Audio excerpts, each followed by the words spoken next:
el gusto de entrevistar a la doctora Ali Ruiz Coronel en esta serie de la Ciudad de México desde el mañana para comentar la propuesta del Plan General de Desarrollo de la Ciudad de México a 20 años, del 2025 al 2045, presentado por el Instituto de Planeación Democrática y Prospectiva del Gobierno de la Ciudad de México, estos días a principios de noviembre. La doctora Ruiz Coronel es antropóloga, egresada de la ENA y también de la maestría y el doctorado del posgrado del Instituto de Investigaciones Antropológicas. Entre los temas que abordará para nosotros en esta entrevista se encuentran los del mañana de la cultura callejera en la Ciudad de México. Así que directamente le preguntamos a la doctora Ali qué opina primero sobre la prevención de la situación de calle en la ciudad, contemplada en la propuesta del Plan General de Desarrollo, para asegurar el acceso a derechos básicos, incluyendo a toda la población, incluyendo a la población en situación de calle.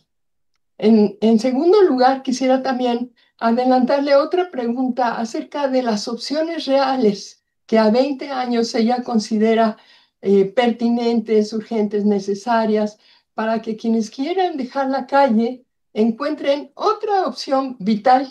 Y en tercer lugar, naturalmente, que nos preguntaríamos todos nosotros si quisiéramos escuchar su opinión acerca del alcance que tendrán a futuro las políticas de inclusión social y los programas asistenciales, quizá como los de albergues de transición que se llaman espacio techo, en donde llegan, transitan, se salen, vuelven muchos de los jóvenes, niños, adultos que están en situación de calle. La pregunta sería, bueno, para aquellos que siguen, que continuarán en situación de calle, ¿qué futuro prevén las políticas del plan que estamos comentando? Adelante, doctora Ali, le escuchamos con gusto. Hola Margarita, buenos días. Yo primero quiero felicitarte por la iniciativa que tuviste de convocarnos a comentar el plan. Y bueno, el primer mérito obvio es tener un plan, ¿no? Es decir, crear algo que es una visión integral a largo plazo y pues trazarnos eso como ruta. Creo que eso es un mérito obviamente incuestionable y que hay que destacar. Sin embargo, pues obviamente es un documento muy amplio, pero cuando se analiza por temáticas nos damos cuenta de que es en realidad pues muy breve, ¿no? Es más bien un marco guía que verdaderamente un documento muy desarrollado. Por ejemplo, el tema de las personas en situación de calle se aborda en el inciso 3, en el capítulo 3, que se llama Una ciudad igualitaria y de florecimiento humano. Y va de la página 49 a la 59, o sea, son solamente 10 cuartillas en las cuales se trata el tema de el objetivo, la prospectiva, la estrategia a corto, a mediano, a largo plazo, las políticas, los programas, los proyectos, las acciones, las metas e indicadores de seguimiento, las responsabilidades y la coordinación interinstitucional. Entonces, imagínate todos esos temas en 10 cuartillas sobre, en general, todo el florecimiento humano e igualitario de la Ciudad de México, pues es muy, muy breve, a pesar de que el documento es muy grande. Entonces, realmente solamente son temáticas que están mencionadas, no están abordadas con mucha profundidad. Y pues el tema de personas en situación de calle se incluye en este capítulo porque trata de lo que se ha considerado en la Constitución de la Ciudad de México como poblaciones prioritarias. En el capítulo 11 de la Constitución Política de la Ciudad de México se mencionan un conjunto de poblaciones a las cuales se reconoce que están en una situación de particular vulnerabilidad debido a razones estructurales y se proponen pues diferentes acciones para atender a esta vulnerabilidad desde un punto de vista estructural. Entonces, este documento retoma el artículo 11, que es el que estoy mencionando de la Constitución, y pues ese también es un mérito conceptual, es decir, considerar que no es un problema individual o moral, sino que es un problema estructural y que por lo tanto se tiene que atender a través de políticas públicas. Es un mérito que tiene la Constitución y que recupera también el plan. Sin embargo, pues dice, por ejemplo, en la Constitución que se va a proteger a las personas para tratar de evitar que lleguen a calle y también evitar que sigan en esta situación por falta de oportunidades. Y se considera que el mínimo vital es un derecho humano. También esto se recupera en el plan. Entonces, pues obviamente eso también considero que es un mérito importante, considerar que debe de existir un mínimo vital como derecho universal, me parece muy importante. Y otro aspecto es que se considera que su debilidad estructural es integral, es decir, que incluye el acceso, la falta de acceso a la vivienda, a la salud, a la alimentación, a la seguridad, al tiempo libre, que también ese es un tema muy interesante, y pues que se tiene que atender a través de políticas públicas. La Constitución y también este documento hablan del objetivo de erradicar la pobreza, sobre todo y la consideran desde un punto de vista también multidimensional. O sea, no se refiere a la pobreza como solamente falta de ingresos, sino como también falta de tiempo, de vivienda, de servicios, de salud y de educación. Entonces, se entiende que las políticas públicas también tienen que ser integrales, ¿no? No solamente referidas al tema de la pobreza y tampoco deben de atenderse solamente desde una perspectiva asistencial. Un tema muy novedoso, digamos, en el documento, aunque está muy en boga en las ciencias sociales, es el del bienestar y los cuidados, y también está incluido. Y es muy interesante realmente aplicar este término, este concepto, hacia las personas en situación de calle. Yo conozco una tesis que hizo María Cristina Pérez en el Instituto de Investigaciones Jurídicas y ella lo que argumenta es que se llega a la situación de calle por falta de cuidados, precisamente. No solamente por falta de cuidados de la familia, de las personas que no evitan que la persona llegue a la calle, sino de la sociedad que no tiene las estrategias suficientes para cuidar a una persona y evitar que termine viviendo en la calle, pues carente absolutamente de todo. Y esto, que parece que es muy teórico, pero en verdad es algo muy humano y muy hermoso, se recupera en el documento, ¿no? Entonces se dice que el pilar del bienestar son los cuidados desde el gobierno, pero también los cuidados desde la atención comunitaria, desde el acompañamiento a las personas y desde la responsabilidad compartida. Creo que eso es sumamente importante porque verdaderamente la ciudad la construimos no solamente los gobernantes, sino quienes habitamos la ciudad. Entonces, todos ser conscientes de que es parte de nuestra corresponsabilidad cuidar de los demás es muy, muy, muy importante. En otra ocasión me comentabas que la indiferencia era uno de los factores más importantes que provocaban la situación de calle. O sea, la indiferencia incluso de la propia persona que queda en una situación muy vulnerable. Entonces, me parece muy, muy sobresaliente que estés destacando este aspecto. Ali, continúa. Sí, a Gracias. mí me parece muy, muy relevante que lo hayan incluido. Me parece además, te digo, una perspectiva muy humana, muy bonita. Pero bueno, al final el documento pues también tiene su parte, no sé, académica, política, etcétera, donde pues se establece que va a ser el objetivo, la meta a largo plazo, que la pobreza extrema llegue al 0%.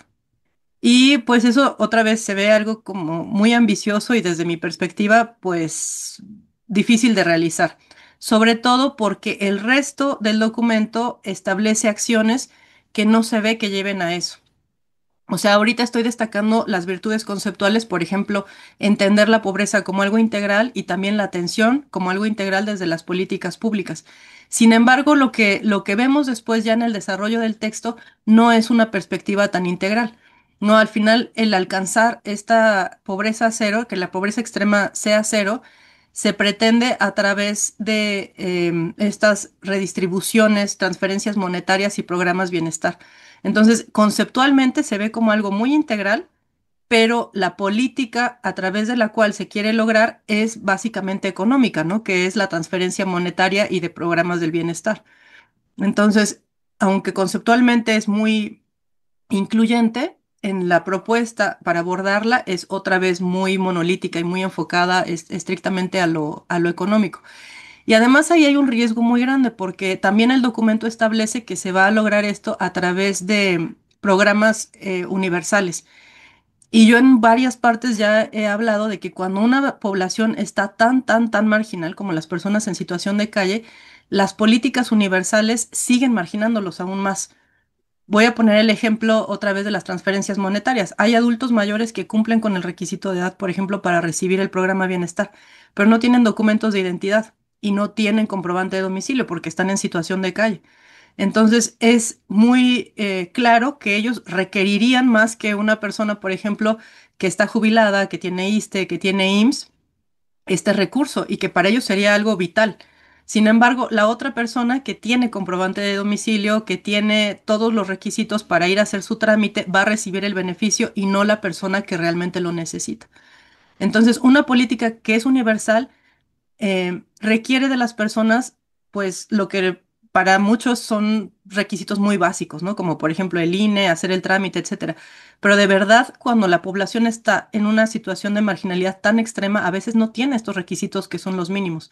Entonces se vuelve a ver que incluso se atienda a la pobreza, pero no a la extrema. A la extrema no se alcanza a llegar, ¿no? Por falta de posibilidades para acceder a las políticas universales. Entonces, esta población no se beneficia de políticas universales. Se necesitan lo que se llaman acciones concretas, así específicas, hechas para este grupo en particular, entendiendo que está en circunstancias muy especiales. Y el documento, pues como es tan general, como es tan amplio y al mismo tiempo, pues tan marco más que específico, no contempla acciones afirmativas específicas para las personas en situación de calle, Muy sino bien, que estimada. homologa a todas las poblaciones vulnerables, ¿no? Y prioritarias. Y entre ellas están mujeres, están niños, es muy, muy, muy heterogénea la fenomenología dentro de este concepto. Y obviamente, pues por la naturaleza del documento, no alcanza a llegar a las acciones concretas, específicas, particulares que atiendan a las necesidades de cada grupo. Y lo que quiero insistir es que si solamente se trazan políticas universales, que nos suenan muy bien porque entendemos que supuestamente la universalidad es que llegan a todos, en realidad no llegan a todos y marginan doblemente. Ok. Me por interrumpirte. Simplemente quería pedirte si quisieras hacer una conclusión, un exhorto para las audiencias que nos escuchan en este momento y ya ir cerrando nuestra entrevista porque tenemos el tiempo muy condensado No para nosotros. yo lo que quiero destacar es que tiene muchos méritos conceptuales, pero en realidad hay muchos documentos que tienen méritos conceptuales y que si no se respaldan con políticas públicas muy concretas, con acciones, con responsabilidades institucionales muy concretas, quedan solamente siendo palabras bonitas que no se llevan a cabo. Me parece, pues sí, muy laudable que exista como una visión, también que exista como un marco que, por ejemplo, defiende los derechos humanos, que también me parece fundamental, pero se necesita hacer acciones mucho más concretas. Está muy bien. Muchas gracias por sus interesantes opiniones, doctora Lee. Nos hace posible tener más cerca el panorama de la complejidad social de la vida en situación de calle y nos explica por qué y cómo es necesario tener políticas específicas para este grupo de los sectores vulnerables de la población en la Ciudad de México. También muchas gracias porque nos aclara cómo la efectividad de las políticas del plan general tendrán que ejecutarse con mucho rigor y atendiendo a la especificidad de cada uno de estos sectores para que alcancen ese efecto sustantivo de beneficios para la sociedad civil que implica una gestión democrática y participativa en ventaja de toda la ciudadanía, efectivamente. Así que muchas gracias a la doctora Ali Ruiz Coronel, al Departamento de Comunicación del Instituto de Investigaciones Sociales, a nuestro amable público. Lo esperamos en las siguientes entrevistas de esta serie del Mañana de la Ciudad. Que tengan un excelente día. Gracias.